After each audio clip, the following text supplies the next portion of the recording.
This video shows you update your Samsung Galaxy phone to the latest software version quickly and safely. Start by launching the Settings app on your Samsung Galaxy phone. From there, scroll down and tap Software Update, then select Download and Install or check for update. Your device will automatically search for the newest software version available for your model. When an update is found, tap Download and allow the file to finish downloading. Once it's ready, tap Install now. Your phone will restart and begin installing the update. The installation process may take several minutes, so keep the device powered on and avoid using it until everything is complete.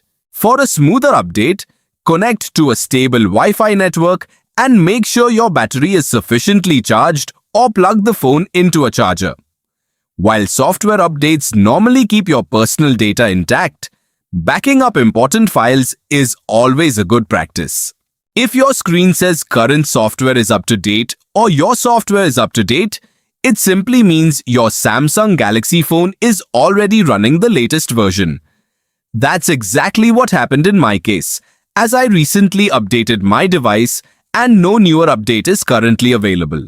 Updating your phone regularly helps improve performance, strengthens security, fixes software bugs, and gives you access to the latest Samsung features and enhancements. I hope this tutorial was helpful. Thanks for watching, and I'll see you in the next Samsung Galaxy Guide.